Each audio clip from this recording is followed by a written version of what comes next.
Hello, everyone. Good afternoon. What a day is it, right? Welcome to live webinar session, which says behind the scene and entering the dark world of hacking. Well, as we speak here, it's very easy for cyber criminals to explore and our businesses for their profits. So we have a subject expert, Ben Visharan from Melbourne, who is going to take us through the live scenario, how this is happening around the dark world. So welcome, Ben. Over to you. We'll be taking your questions on the chat panel, and we will be taking up at the end of the session. So enjoy the session. Over to you, Ben. Thank you so much, Mehul, and thank you everybody for joining today. As you heard, I'm Ben Visharan, and I'm a global solutions engineer at Sophos, and I actually have a pretty amazing job. It's essentially my job to understand and interpret the threat landscape and follow what cyber criminals are doing on a regular basis and apply the tools, tactics, and procedures that cyber criminals are currently using against Sophos products to make sure they're doing a good job. And I genuinely love what I do, and I'm really excited today because we've got a pretty fun agenda. So to give you an idea, the plan of attack, so we're going to have a look at some modern threat actors. We're then going to do a live hack without any protection at all. And I'm going to show you how easy it is for a cyber criminal to break into an organization and look at how modern cyber criminals are breaking into an organization. Of course, from there, I'm going to redo the hack, but I'm going to enable Sophos Intercept X, so our next generation endpoint protection, and show you what that's capable of as well, not just from a protection standpoint, but from a visualization standpoint. So hopefully we have a bit of fun today. I love doing these kinds of webinars, and as Mehul said earlier as well, if you've got any questions, just ask them in the chat window, and I'll get to them right at the end. So to give you a bit of an idea, just in case you're not aware, so Sophos is a global company. And we're actually founded out of England in 1985. It says here 3,500 employees, but I'm actually led to believe we're closer to 4,000 employees globally now. We have a highly distributed network of employees as well. Again, I haven't been into an office for a very long time. Working from home isn't new to me, despite the current crisis in the world. So we're dispersed, but we have a lot of amazing talent on board. I don't want to go through every number here, but you can see that we actually have 100 million users in 150 different countries. And because of that, we've got a dispersed view of different cyber attacks going on all around the world. And of course, we leverage that telemetry and things that we see using what we call Sophos Labs. So we've got a professional threat research facility, or we have multiple. So I think we've got 7. We follow the sun, and we have threat researchers constantly analyzing and looking at the current threats going on around the world and sharing information, as well as applying that intelligence back to our products as well. A really good thing to note that we've recently done is started the Cyber Threat Alliance. So our data science chief has started the Cyber Threat Coalition, or the Cyber Threat Alliance, where we've invited different researchers from different parts of the world to all participate in an active Slack channel to share information on COVID-related threats. And of course, everything that we've uncovered in that Slack channel is then getting shared out amongst the rest of the world, so everyone can protect their organizations around topical threats. So Sophos is doing everything we possibly can to ensure that people are protected. And to give you a bit of an idea, we see huge volumes of traffic. And one of the great things that we've now got that's quite accessible to cybersecurity and computing in general is artificial intelligence. And why am I already dropping that buzzword artificial intelligence to every attendee? Well, it really comes down to the fact that we're seeing almost 500,000 unique malware samples coming through Sophos Labs on a daily basis, which is huge volume. So we're now in the position where we're not just running manual queries over this kind of information, but we're able to apply different data algorithms over it to try and identify the different threats coming through.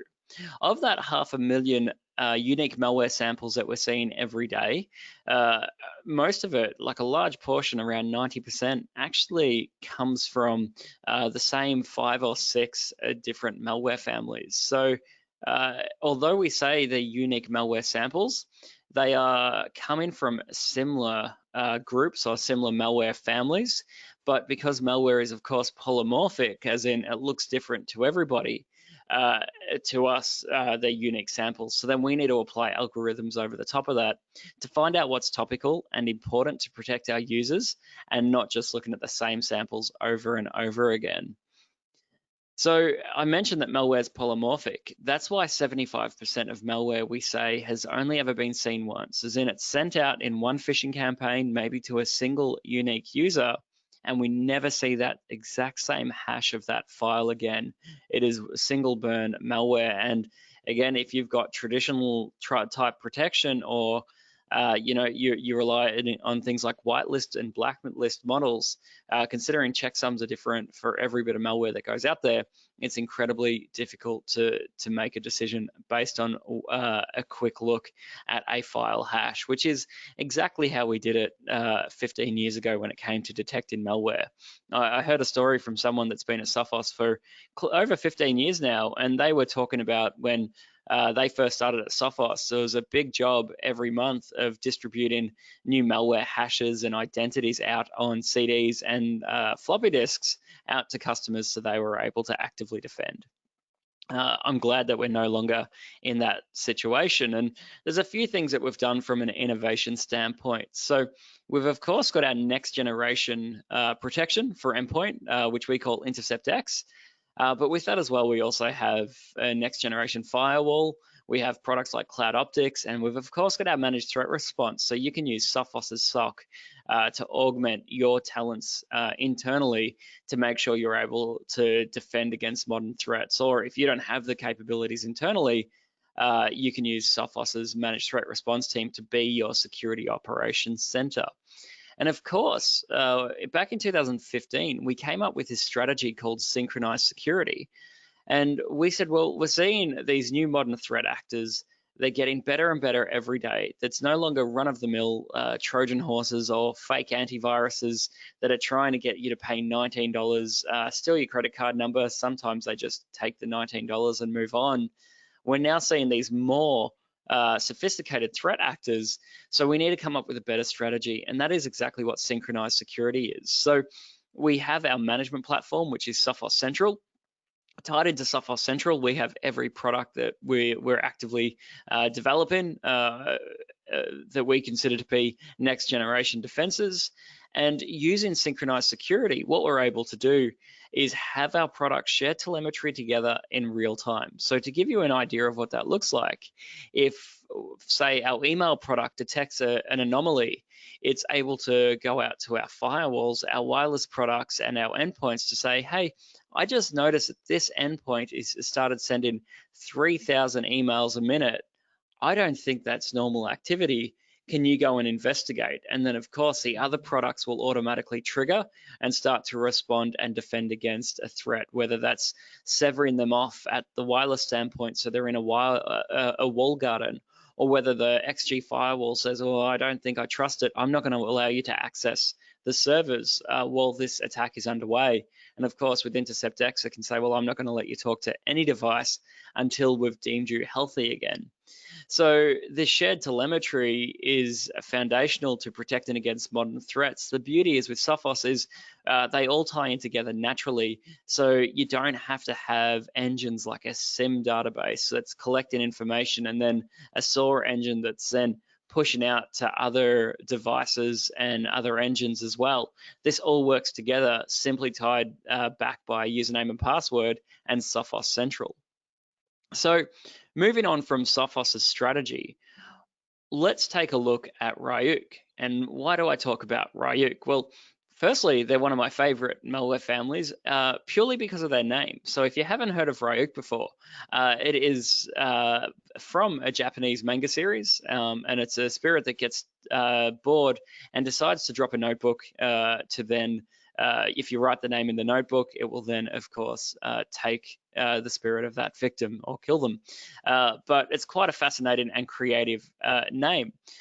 So this group Ryuk that like to drop their death note and of course encrypt all of your files are quite fascinating. As the slides say here, we're seeing ransoms originally when we put this together as high as 630,000. I recently heard, and probably should have updated the slide deck, that Ryuk have been asking in the millions. And what's sad about this group is they don't care about their victims at all. Even during this crisis that we're currently in, this global pandemic with COVID-19, we've heard and we've discovered Ryuk managing to infect health bodies and health organizations and then demand, $1 million ransom. And when the attackers go back and say, well, we can't afford this, they say, well, look, we believe you're trying to take care of sick patients. There's a pandemic going on. You need your systems. Find the money, pay the money. So these groups hold no, they don't care. It's really disappointing. Amazingly enough, I have seen Ryuk and similar malware families like GanCrab even attack small business as small as 5 or 6 users. I recently helped an accounting firm that was infected by Ryuk, and I've heard of legal firms as well that have also experienced Ryuk. So these new adversaries are certainly acting very sophisticated. They go after their victims, they're getting in, and then they're doing some manual hacking. They're very, very different to the malware families that we were seeing even 5 years ago. To give you a bit of an idea, they have this idea of maximum distribution. So an attacker will set up a command and control server. They will then reach out to an infected machine, and this happens in 2 ways. Generally, it's using the remote desktop protocol, or it's using an email, so a phish. And to this day, phishing is still the easiest way to break into an organization. All you need to do is get one document or one file into somebody's inbox, and it's essentially game over for them. It's really, really bad. So we need to put a level of effort in with preventing phishing, and obviously there's a number of ways to do that from a technology standpoint, but from a user standpoint as well.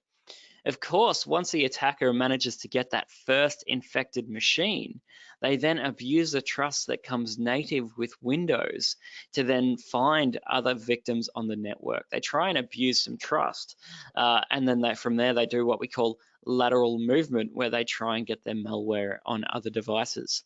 Of course, once they've decided that they've done enough damage, they've got enough reach inside of that network, they will then execute their ransomware and demand that you pay them to get your files back.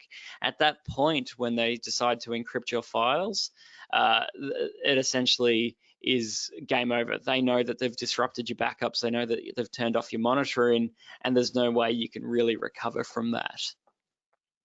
So if we bring it back to a typical network topology, hopefully your network looks at a minimum like this: a client VLAN, a server VLAN, have a switch with a router or a firewall connecting you out to the internet. Now, this is really good topology for small business. As you go up into enterprise, you would probably have more VLANs. For those of you that aren't aware of what a VLAN is, it is essentially segmentation of a network. So all of your clients interrupt with each other, and they do have some access to the servers, but they can't just all talk to each other without the correct permissions. So if you're an attacker looking at a modern network, this is what you would essentially see. You would see your client VLAN, and you would know that that pot of gold, that money that you want, is in the server VLAN. So reason being is even with cloud computing, you'll find that your servers have got the valuable information, whether it is a CRM database or whether it's files. Who knows what's on your network that's important? You're the only person that should know that. But as an attacker, they would say, okay, well, if I manage to get into the client segment, how can I then jump across to the server VLAN? Like I said earlier, it's quite common for these attackers to also try and disable any disaster recovery planning you may have in place. So any online backups or data centers, they might even try and get across into another data center to make sure that they can encrypt both sides. We've often seen that these attackers are disabling monitoring systems as well, so they're hiding in plain sight. And from there, they try and do as much damage as possible. So as a cyber criminal, you really end up in this position where you need to decide, well, am I going to attack the user, or am I going to go directly after the server? Phishing is cheap and easy. You get generally unlimited attempts at it. And of course, you can abuse some open source intelligence, Facebook, LinkedIn, and similar to get as much information about the person that you're going to phish if it's targeted. Or you can say, well, let's find something topical. Let's say, well, in Australia, it's coming up to tax time. The end of financial year in Australia is June 31st. So, we generally see quite a few phishing attempts around tax time in Australia, or Christmas time. We often see gift cards and that kind of thing. So whether it's something targeted or whether it comes as an opportunistic phish, who knows? But quite often phishing is the most successful. But on the flip side, attacking the server, well, you've got a high chance of failure. It's a little bit more work and there's less automation to it. However, if you manage to get into the servers, it's much, much faster. So what we're seeing cyber criminals do is scan the internet for open remote desktop ports.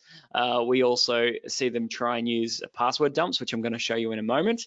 And we often see some automation to try and attack a server straight up instead of phishing the user. So what I'm about to show you is exactly what we just talked about. So we're going to abuse some credentials. Now we're going to use a mail thread to send malware internally. And what does that mean? Well, if I send you a phish externally, you might be quite wary of it. You might say, I'm uncomfortable with this. I don't know that sender. But answer this question, just in your head. You don't need to respond in the chat. Think to yourself, well, if my boss or if my coworker sent me an email and it was part of an existing mail thread, what would I do? Would I open that because there's trust there? Or would I of course, panic and say, well, that could be a phish, I'm not going to open it?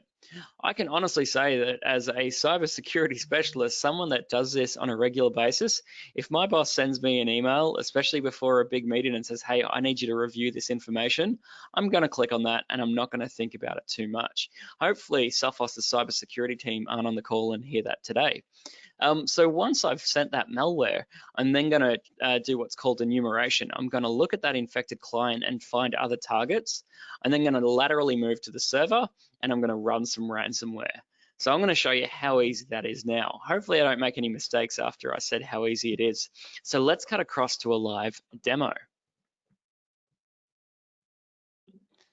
Okay, so where do we start? Well, hopefully you can all see my terminal on screen at the moment. Now, one of the things that I find fascinating is people's association with passwords. Now, most people still in 2020 still use the same password for everything.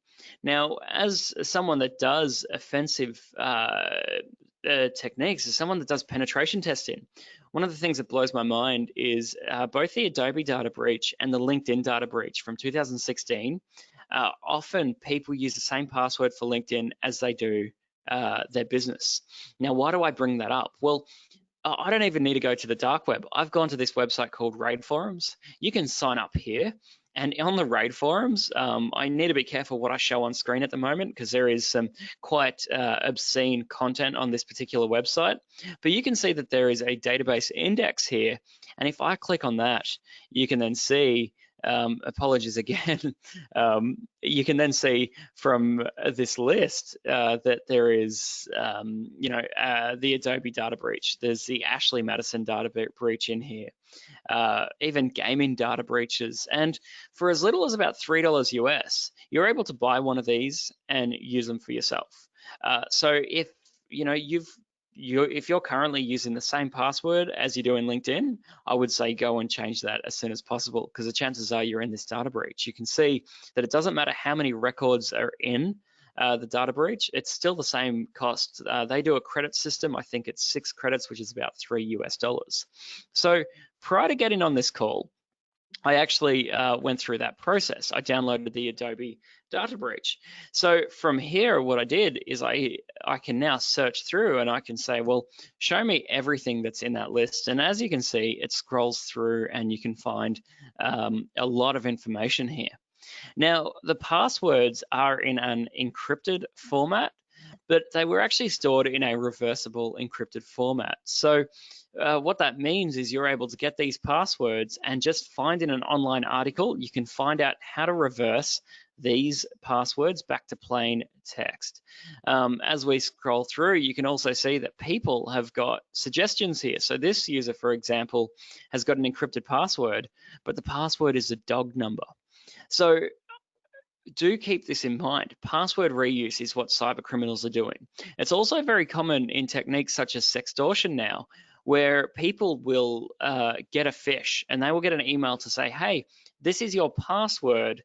If you pay me $300 US or a percentage of a Bitcoin, I'm not going to release explicit photos that I managed to obtain.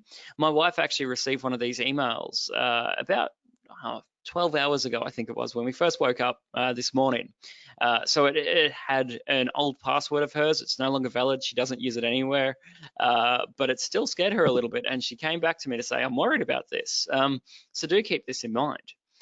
So why do I talk about that? Well, when it comes to our live hack today, I'm not going to hack a real organization. I'm going to hack a fake organization. So you can see here that I've managed to enumerate mail.company.internal, and I've logged into this user, Dade Murphy. Now, Dade Murphy has got an email in his inbox from a user called Kate Libby, and there's not a lot in there except for saying, did you see that the licenses are expiring? So this is fantastic as an attacker because we can say, oh, okay, how would we respond to this? We can check the sent items to see if there's something that we can respond to there.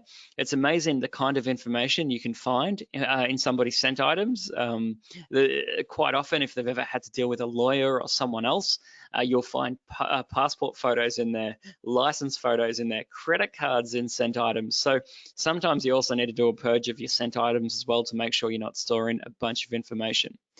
So what I'm going to do is go across to my terminal here, and I'm going to use a framework today called Empire PowerShell. This is a free and open source framework. What I've got running is what's called a listener. So you can see that I'm hoping that what a listener is my computer sits there and says, I'm going to wait and see who else comes online here. So we'll sit there and wait for computers to come online and talk back to it. I'm going to say I want to use a stager. And you can see here that under use stager, there's a number of different options. And today I'm going to say I want to use a VBS launcher. So what I'll do is say Windows launcher VBS. And I can do a question mark here, and it's going to tell me all of my options. I'm just going to say generate, and it's going to come back and tell me that we've now got launcher.vbs. So I'm going to cut across to another window now. Just clear that, and I'm going to say copy temp launcher.vbs, and I'm going to copy it to my home directory. So now you can see I've got launcher.vbs. Now, here's a fun little trick as well. I'm going to say move launcher.vbs, and let's rename it. So we're going to call it license_report.docx.vbs. Now, why did I just do that? Well, there's a thing in Windows by default where it doesn't show you a file extension. So if anyone sees this file extension, they're going to say, okay, well, it's called license_report.docx, which is a Microsoft Word document, and they're not going to see the VBS side of things. So what I'll do now is say zip -RE, I think it is, license. Hopefully I didn't just mess that command up. Now I'm going to password protect this. Fantastic. So I've put in a password. Actually, have I just messed it up? I think I may have. Port.zip.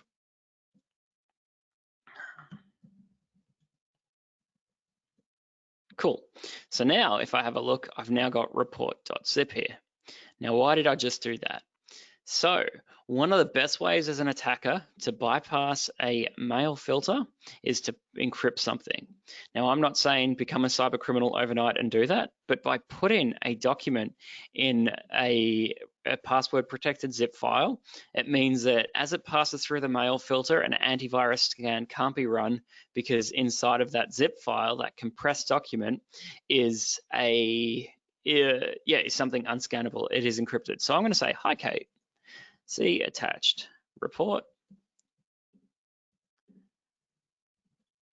Its password is password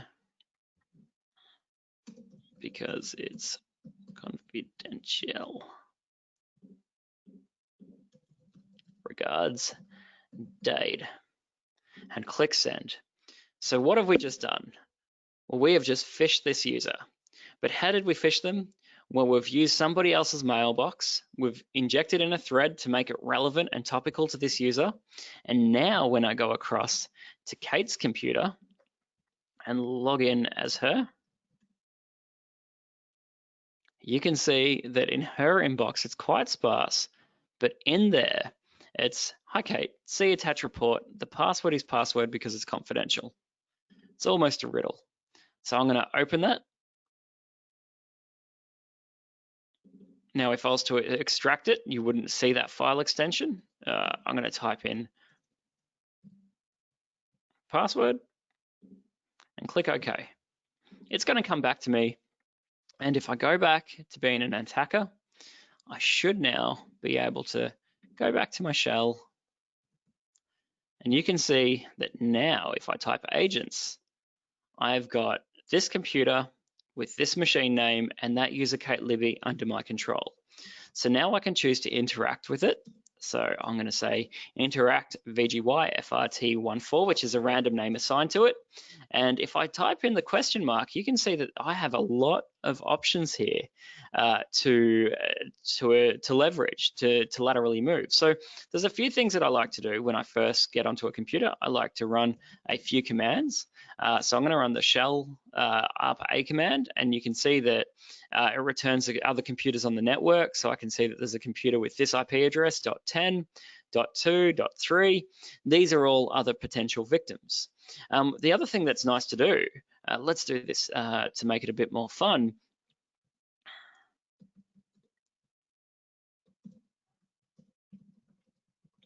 Hi everybody on the webinar. So I've just typed that in live. I'm now going to type SC. It's going to go through and it's going to collect a screenshot for me. So now if I go across to documents, Empire, downloads, I'll say I want to open that particular computer. And of course, hi everybody on the webinar, I can take a screenshot. So it's quite amazing what you can do once the computer is under your control. So as we go through, I like to just check to see who you are. So you can just run a command called who am I? It will come back and hopefully tell me that I am Kate Libby. I'm concerned. Oh, there's a response. So what do we do from here? Well, one of the things that I like to do is use a module, and it's called collection and prompt. Actually, just quickly, I'll show you if I double tab here, you can see the different options that I have as an attacker for information collection, things like Chrome dump, looking for different databases, webcam reporter, clipboard monitor. So if you run the clipboard monitor, anything that's ever copied and pasted within clipboard is of course going to show up. So I'm going to say collection prompt. And I'm going to say, I think it's execute or run, sorry. Hit yes, okay. Now I can modify what this says, but you can see that now on Kate's computer, it's come back to say, I've lost contact with the domain controller. What you need to revalidate. So now Kate as a user is going to say, oh, okay, I better type in my password here. And of course, it will go back, it will validate those credentials. And now back in my session, you can see that I've prompted for credentials and now I've got her details. So now I can log into anything as Kate because I have her email address. So as I continue, what I want to do now is use a module for, what's going on here? Use module Python, PowerShell. Situational awareness. So what's situational awareness? Well, these are different tools that lets me get more information. There is this amazing framework called a PowerView, which is built into Empire PowerShell, and you can run this, and this collects a number of different things. So I'm going to say get user. So I'm logged in as Kate Libby, but I can actually run that. Let's try that again.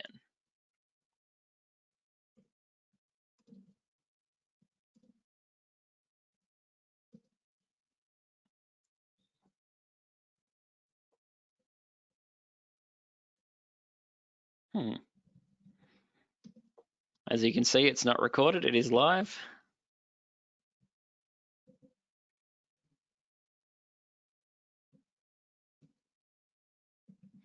Spelling mistakes, that'll always do it. So now we'll go across situational awareness. Should be able to double tab here. So what we're going to say is situational awareness, network power view, get underscore user, and we'll run that. Now this is going to go back to that computer. And what you're about to see is this has now gone to the server in the network and said, well, show me the people. So now I've got support level 1 as an account, support level 2 as an account. We know that there's now someone in the organization called Eve Rose. You can see another one, Eleanor Jean. So as we continue to go through, there's Dade Murphy, our initial victim. And hopefully we can find Kate in there as well as a default administrator account. So as an attacker, I would note all of these accounts down because these are other people that could become potential victims. But the other thing that we can do from here is we can say, well, what about if we go back? What about if we say use module, PowerShell, situational awareness, network, power view, get underscore computers or computer. Why do we do this? Well, it's great to know the users in the network, but what about if you could use these tools and then discover everyone else in your network? Now, this is where it gets exciting because we might say, well, we weren't able to laterally move. So what we actually want to do here is, of course, maybe we just want to infect and encrypt Kate's computer. Or what we're going to do is maybe try and laterally move to a server. So if we have a look here, under situational awareness, we looked at the computer and now we've found a server that is running server 2008. Now, some people on the call today might say, well, what's the chances of ever finding a 2008 server in an environment? It's 12 years old. The fact is it's still used in many, many places, and we still see these older operating systems connected directly to the internet with things like remote desktop turned on. So this is good. This is exciting because now we know that that computer is running 2008 server, and we know its IP address as well, thanks to PowerView. So what I'm going to do is go across to another screen, and I'm going to use a tool called Searchploit, and I'm going to say server 2008, and that's going to come back, or it should have came back with all the different vulnerabilities with Windows Server 2018.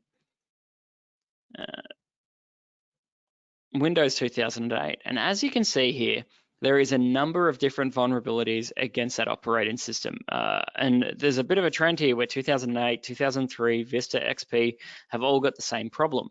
But what gets me really excited here is this MS 1020. Why is that? Well, the 1020 and MS actually 1710 are an amazing vulnerability to use. It gives you remote code execution capabilities, and let me show you what that looks like. I'm going to say MSF console. So for those of you that have never seen Metasploit before, Metasploit is a free and open source penetration testing framework. It is incredibly useful because it means that you don't need to be coding from scratch.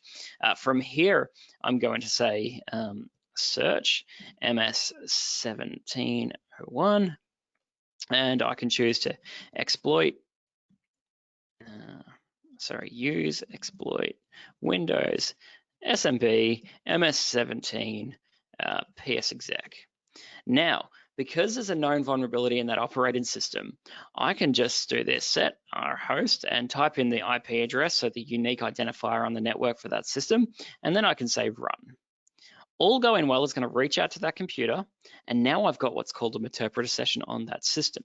So if we had more time, I would demonstrate exactly how to turn off backups, how to look at files, but to give you an idea, just like the other framework that we use, there's a lot of different things that you can do here. Recording the microphone, or we can dump credentials if we want. There's a tool here called Mimikatz that lets you dump credentials, reverse passwords and things like that that are stored weekly in Windows. But what I'm actually going to do is say, okay, well, we've managed to do this. We're on a completely different computer. I can run a who am I? Shell who am I? And you can see that I'm running a system. From here, I can maybe switch and say dir. You can see that there are shares here. Let's go into there, company data. And you can see that there is company information here. So as an attacker, you would say, well, maybe I'm going to target more people, or maybe now's the time that I should encrypt everything. I know that I've now got access to all of that information. So how do we do that? Well, at this point, we still haven't been stopped. So I'm going to say upload home Kali downloads WannaCry.exe.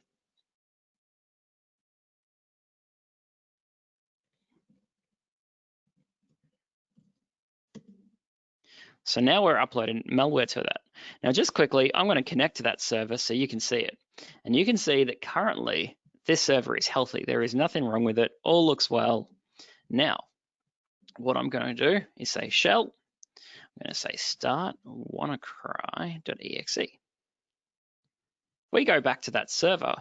In a few seconds, it's going to look pretty bad for this person.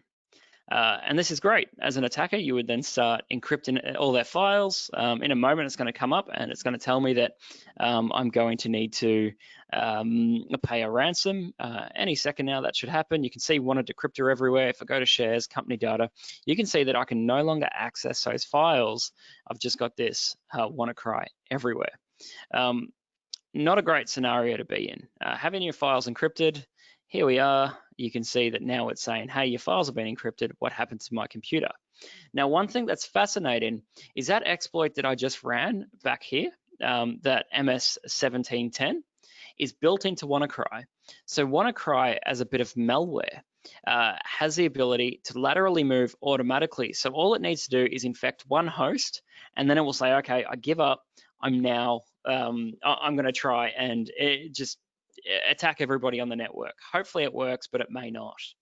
Now, I'm going to just shut this computer down quickly, and I'm going to restore it back to a healthy state, purely because I don't want WannaCry sitting in my environment for too long. So bear with me one moment while I do that. And let's go back to slides for a second. So just quickly.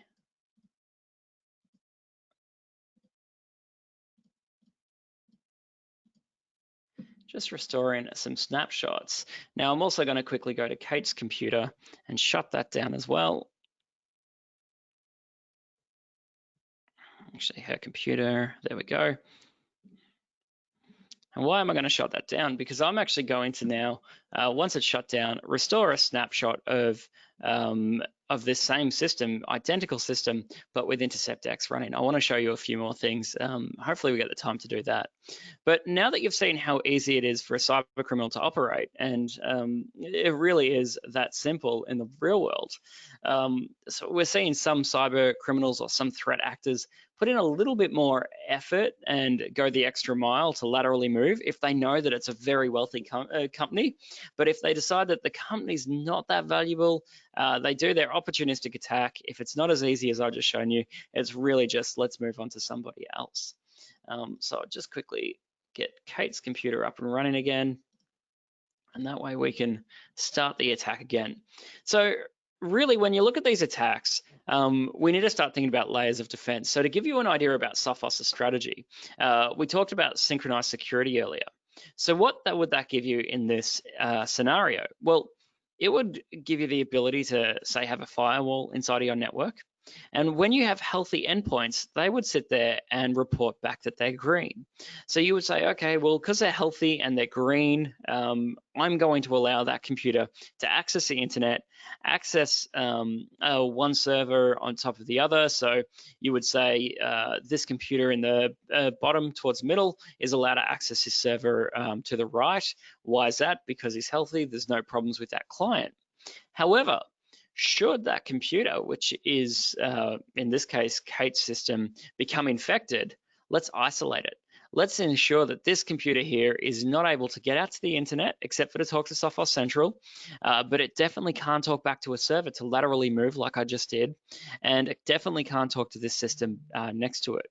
So even when we do these isolations, we're also able to still communicate from a firewall and a Sophos Central perspective so we can recover and restore the health of that endpoint.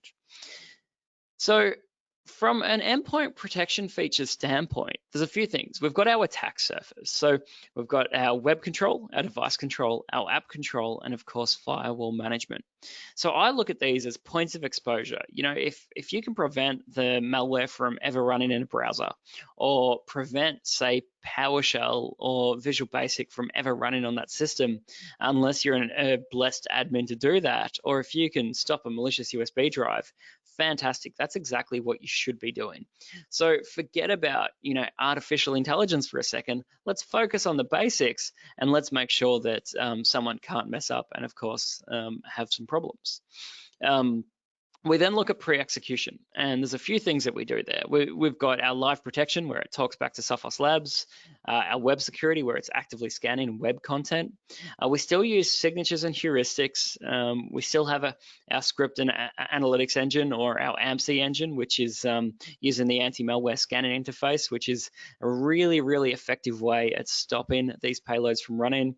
We look at download reputation. One thing that's missing from here, I might have opened the wrong version of the slide deck, my apologies, is of course our machine learning or our deep learning engine as well. So for those of you that aren't aware of how these technologies work on an endpoint, our data science team will put an algorithm into what's called training mode. We then use information out of Sophos Labs to train that algorithm on what malware looks like. We then train the algorithm on what good software looks like as well. And then based on that outcome, we're then able to make a determination quickly and accurately pre-execution whether something is malicious or benign. We, of course, have our host intrusion prevention engine, which is very similar to heuristics. We also have our intrusion prevention engine now on the endpoint as well that's recently been released. We're actively scanning memory as well. There's actually other layers than this, but these are the core ones that we talk about. These are the ones that we see invoked on a regular basis. But of course, we then have our blocking, our quarantining, the recovery, synchronized security, so all of our devices talking to each other, and central management that gives you amazing visibility of an attack, which I'll show you in a second. Intercept X is, like I said, very, very rich in what it can do from a machine learning standpoint, an anti-exploitation standpoint, even little things like trust. Knowing that a browser is fine, but a browser trying to execute code is not okay. Let's not allow it to invoke command prompt or PowerShell on that system. Our anti-ransomware engine is incredibly powerful, of which, you know, even if you've got every other engine turned off and you execute ransomware, an engine called CryptoGuard says, well, there's an unsigned, untrusted binary. I don't think we should allow this to happen. I'm going to block it. So as it's making a decision whether it's malicious or benign, we're transparently backing files up to a secure enclave on device. And then once we've made our conviction and cleanup, we restore those files. The user doesn't see this happening, but they do mean that they maintain the integrity of their files as well. So we've got our EDR engine, which gives you the ability to search for the unknowns in your network. So if you've got some regular scans you want to do and check on your endpoint, you do that with EDR, which I want to show you. But quickly, I want to go back to doing the exact same demo, but this time with protection. So I'm going to skip straight into it. I'm going to reconnect to that endpoint now that it should, in theory, be healthy and running Intercept X, which it is. We can see the icon there. So I'm going to go back to Kate's computer. You can see Kate's a bit of a surfer. Good on her. I'm actually jealous. I wouldn't mind being out in the surf at the moment. So we'll go back into our inbox and you can see that that exact email is there. So this time I'm going to open the zip the way that I normally would. And then I'm going to go across to license report. I'm going to type in password, wrong password, good one. Let's try that again. Type in password. I'm going to try and run that. And you can see permission is denied. Why is permission denied? Well, the endpoint's going to pop up in a second, or at least it should, and tell us that it's made a detection. Something's gone wrong here. It's malware PUA. Okay, so it hasn't specified exactly what it blocked. We just know that it was blocked. Let's try it once more. Live demos don't always go according to plan. Just received another error, and it seems to be locked. That's okay. What we'll do is we're going to override some Sophos settings here. I'm going to say we'll keep real-time scanning of files on for now. I'm going to actually, let's turn off real-time scanning of files. So that means anything that's even opened is now going to allow to get to runtime. So any pre-execution technology at the moment is actually going to be disabled, with the exception of machine learning. Run that again. You can see access is denied. There we go. Mel PSD has been detected, and it's currently being cleaned up. So any second now. Could take some time. Let's turn off some more detections.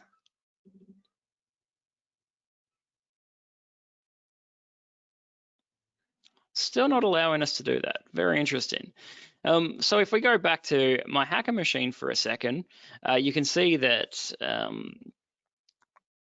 we've actually received nothing new. So if I go back, go to agents, you can see that for whatever reason, that system, well, we know why, but as an attacker, you were saying, well, I'm not getting anything back.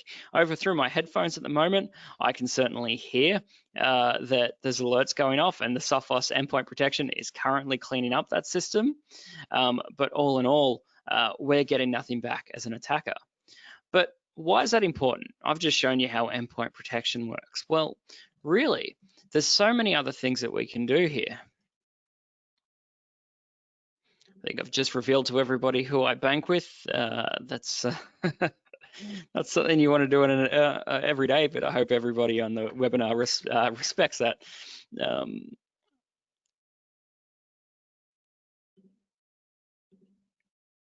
All right, so we're going to log into Sophos Central.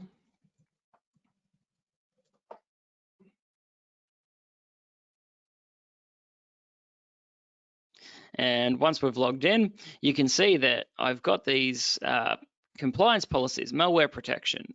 So I've had alerts go off. Now, if I go across now to the Threat Analysis Center, you can see that PSDL, so a PowerShell downloader, has now appeared in the list from 5:17 p.m., so literally minutes ago. So now what we're able to do is go into that event, and you can see that we've now got a visualization. So we can say, well, what is this? Well, what is this report? Where did it come from? So now we can start going through and analyzing everything to do with that particular attack. We can understand where that file ran from. So if I was an incident responder here, I would say, well, actually, I think I need to go and have a look at this particular host that's infected. You might say, oh, Sophos is telling me that's healthy. Maybe I should go and request some new lab intelligence. You can see how long a file ran for, 11 seconds, so not too bad. And you can, of course, send all of this off, either to Sophos Labs, or you can export this to CSV or create a forensic snapshot to get a really good look of exactly what that looks like. You can do some live discovery on the hosts, but you can also do things like some threat hunting or some threat searches to say, well, on a regular basis, I'm going to ask a user of mine to, of course, go, search to see if PowerShells ran. I want to know if it's been in my network.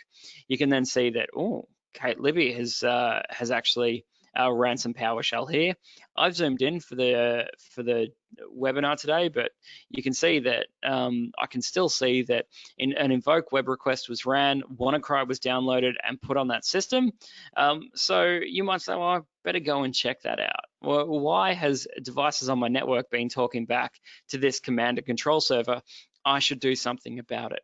So the power of Sophos Intercept X and our Sophos Synchronized Security isn't just being able to stop threats, but being able to give you a level of detail and visualization on exactly how the attack transpired. So we're not just about protection, although we think we need to stop threats, but we want to give you simple and easy to use telemetry to understand exactly how these threats have transpired. So hopefully that gives you an idea of how easy it is for a cyber criminal on the dark web, or a cyber criminal in general, to attack one of your organizations.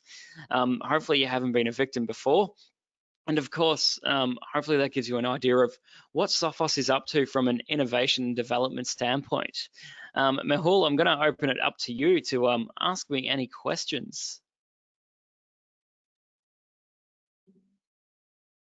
So thank you so much, Ben. So we have lots of questions which are coming up. So I'll take up a few of them to answer here in this forum, so that we can answer it.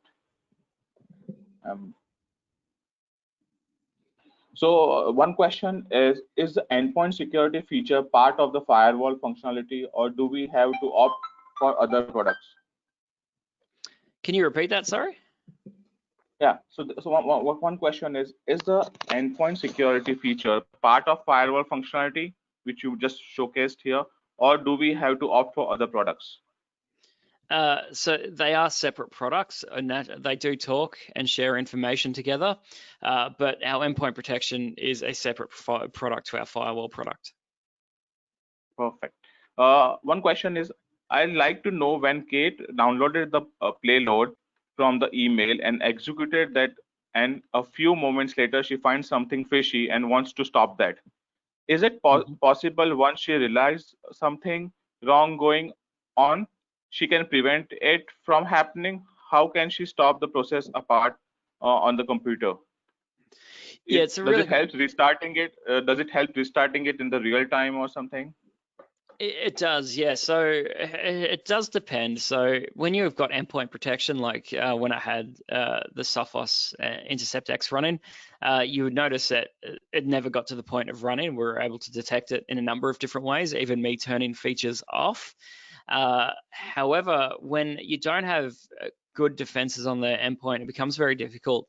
Well, some things I didn't have time to show today was there are modules you can use to automatically add what's called persistence. So as an attacker, you might say, well, I've managed to get my initial foothold. I'm now automatically going to try and put some persistence. So every time a computer reboots, it's going to automatically talk back to my command and controls server. So even if you did reboot your computer and Kate's like, oh, something fishy is going on, I'm going to reboot, there is a good chance there's some kind of persistence on her device that's going to mean it's going to get reinfected on boot. Perfect. One of the question is like, what is the size and format of average ransomware? Is it in MBs or GBs? When it comes to the payload, it's megabytes.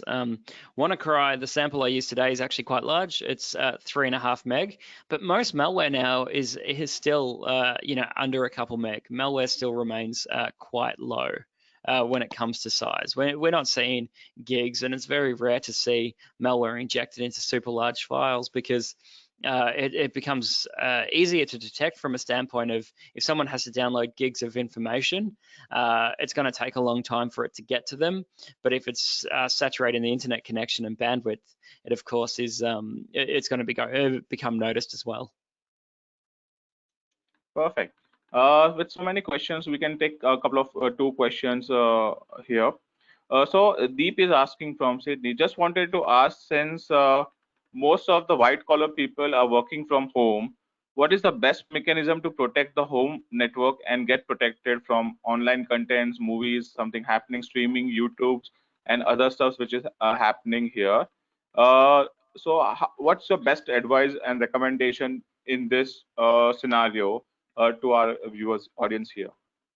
Yeah, so this actually goes back to what I was talking about earlier when it comes to endpoint protection features.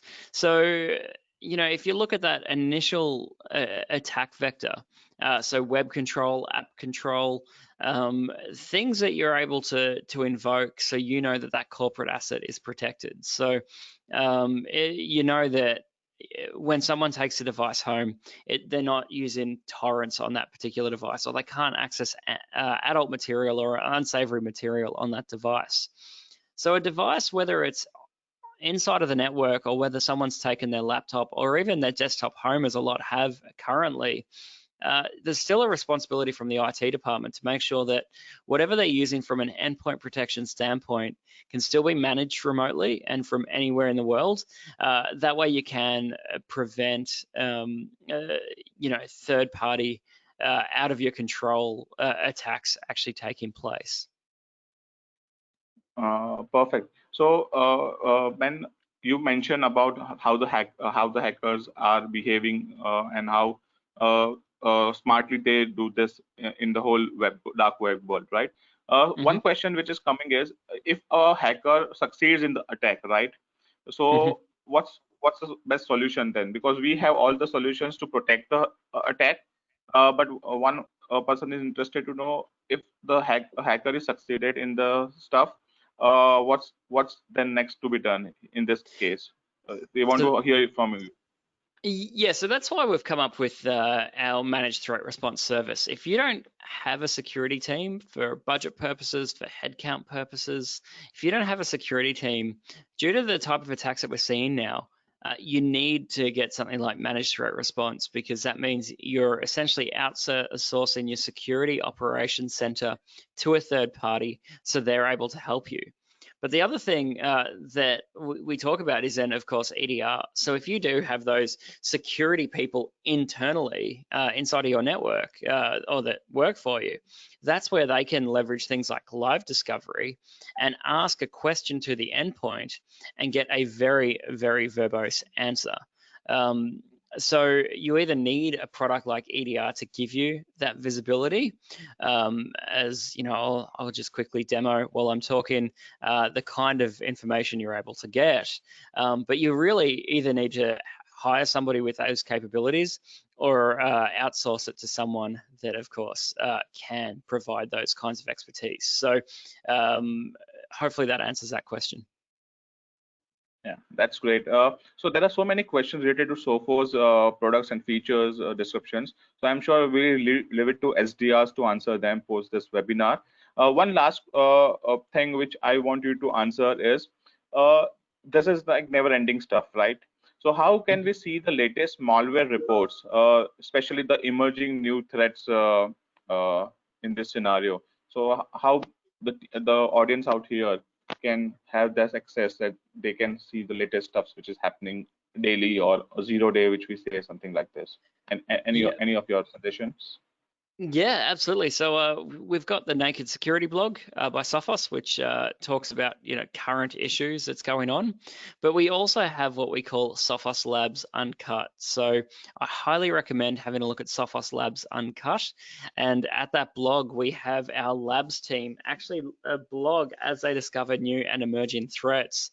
And we also have our labs team work with our MTR team when they discover new and emerging threats, to provide as much information as possible about those threats. So I would highly recommend that everybody today signs up for mail notifications from both the Sophos News blog and the Labs Uncut, as well as going to Naked Security. We also have a podcast as well that's manned by some very intelligent men and women that follow this stuff day in, day out, and they release a podcast weekly. That's great. So please tune into that stuff. And that's it, Ben. We are on time, and most of the questions are Sophos, which will be answered by our SDR team through the call. And one last thing, this webinar has been recorded, and many of you were asking about the presentation and the recordings. Yes, you will be receive a copy of the recordings by tomorrow. Thank you so much, everyone. Thank you so much, Ben. We look forward to another wonderful session coming up in the future. Thank you. Thank you so much. Yeah. Thank you so Last much. comments? No, I just wanted to say thank you so much, and yeah, stay safe and healthy, everybody. Yeah. Cheers, guys. Thank you.